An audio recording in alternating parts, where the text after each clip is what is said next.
ಈಶ್ವರಪ್ಪ ಅವರು ವಿಶೇಷವಾಗಿ ನಿಮ್ಮದು ಕ್ಷೇತ್ರ ಸರ್ ಹಾವೇರಿ, ನೀವು ಅಭ್ಯರ್ಥಿ ಇದ್ರಿ, ನಿಮ್ಮ ಕ್ಷೇತ್ರ ಬಗ್ಗೆ ಅವ್ರಿಗೆ ಅಸಮಾಧಾನ ಇದೆ. ಜೊತೆಗೆ ನಮ್ಮ ಕ್ಷೇತ್ರ ಬಗ್ಗೆ ಅಸಮಾಧಾನ ಇಲ್ರಿ. ಸರ್, ಅವ್ರಿಗೆ ಟಿಕೆಟ್ ಅವ್ರ ಮಗನಿಗೆ ಮಗನಿಗೆ ಟಿಕೆಟ್ ಟಿಕೆಟ್ ಸಿಗೋದಕ್ಕೆ ಅಸಮಾಧಾನ, ಕ್ಷೇತ್ರ ಬಗ್ಗೆ ಈಗ ಅಸಮಾಧಾನ. ಹಾ ಸರ್. ಅದ್ರ ಬಗ್ಗೆ ಎಲ್ಲವೂ ವಿವರಣೆ ಹೇಳಿದ್ದೀವಿ, ಏನು ನಡೆದಿದೆ ಅಂತ ಅವ್ರಿಗೂ ಕೂಡ ಗೊತ್ತಾಗಿದೆ. ನಮ್ಮ ಪಕ್ಷದ ವರಿಷ್ಠರು ಅವ್ರ ಹತ್ರ ಮಾತನಾಡ್ತಾರೆ. ಅವ್ರು ಹೇಳಿದ್ದಾರೆ ಇದೇ ಬಗೆದರೆ ಮೋದಿನೇ ಕಾಣ್ತಾರೆ ಅಂತ.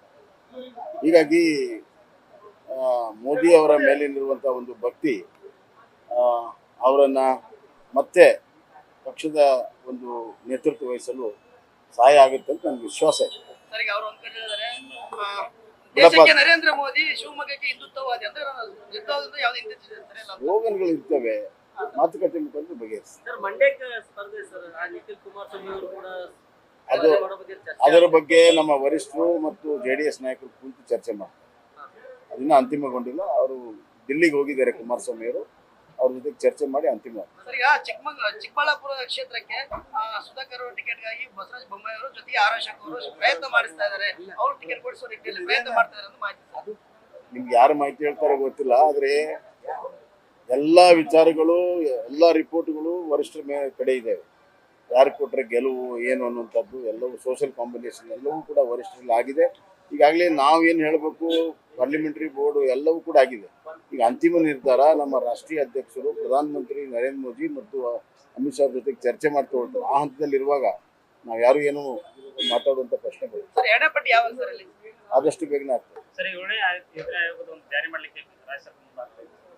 ರಾಜ್ಯ ಸರ್ಕಾರ ಜಾರಿ ಮಾಡಬೇಕು. ಯಾಕಂದ್ರೆ ಒಂದು ನಿಮಿಷ ಜಾರಿ ಮಾಡಬೇಕು.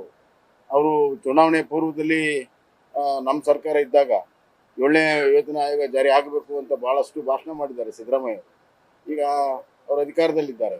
ನಾವು ಈಗಾಗಲೇ 17% ಇಂಟೀರಿಯಂ ರಿಲೀಫನ್ನು ಕೊಟ್ಟಾಗಿದೆ. ಬಹುತೇಕವಾಗಿ 7ನೇ ಆಯೋಗದ ಶಿಫಾರಸುಗಳನ್ನು ಈಗಾಗಲೇ ನಾವು ಈಡೇರಿಸಿದ್ವಿ. ಇನ್ನೇನು ಅಂತಿಮ ಶಿಫಾರಸು ಏನಿದೆ ಅದನ್ನು ಈಡೇರಿಸುವಂಥ ಕರ್ತವ್ಯ ಸಿದ್ದರಾಮಯ್ಯರಿದೆ. ಆದರೆ ಬಜೆಟಲ್ಲಿ ಒಂದು ನಯ ಪರ್ಸೆಂಟ್ ಇಲ್ಲ. ಅವ್ರಿಗೆ ಗೊತ್ತಿದೆ ಮಾರ್ಚಲ್ಲಿ, ಏಪ್ರಿಲಲ್ಲಿ 7ನೇ ಆಯೋಗದ ಅಂತಿಮ ರಿಪೋರ್ಟ್ ಬರ್ತದೆ ಅಂತ ಗೊತ್ತಿದೆ. ಗೊತ್ತಿದ್ರೂ ಕೂಡ ಇವತ್ತು ಯಾವುದೇ ಹಣವನ್ನು ಹಿಡಿದ್ರಿಂದ ಸರ್ಕಾರಿ ನೌಕರರಿಗೆ ಮೊನ್ನೆ ಅವರ ಸಮ್ಮೇಳನದಲ್ಲಿ ಮೂಗಿಗೆ ತುಪ್ಪ ಹಚ್ಚಿ ಕೆಲಸ ಮಾಡಿದ್ದಾರೆ. ಕಾರ್ಯಗತ ಆಗತ್ತಿಲ್ಲ ಅನ್ನೋದು ಕಾದು ನೋಡೋಣ. ಅದಕ್ಕೆ ಅದೆಲ್ಲವೋ ಅವ್ರ ಟೈಮಿಂಗ್. ಈಗ ಅವರು 7ನೇ ಆಗ ಮುಂಚೆನೆ ರೆಡಿ ಇದ್ರು ಕೂಡ ತಗೊಳಕ್ ತಯಾರಿರಲಿಲ್ಲ. 6 ತಿಂಗಳು ಎಕ್ಸ್ಟೆನ್ಷನ್ ಕೊಟ್ಟರು. ಈಗ ಅಲ್ಲ ಕೋಡ್ ಆಫ್ ಕಂಡಕ್ಟ್ ಬಂದಿದೆ, ನಾವೇನು ಆಮೇಲೆ ಮಾಡೋಣ ಅಂತ ಹೇಳ್ತಾರೆ. ಅದೆಲ್ಲ ಗೊತ್ತಿರೋ ವಿಚಾರ.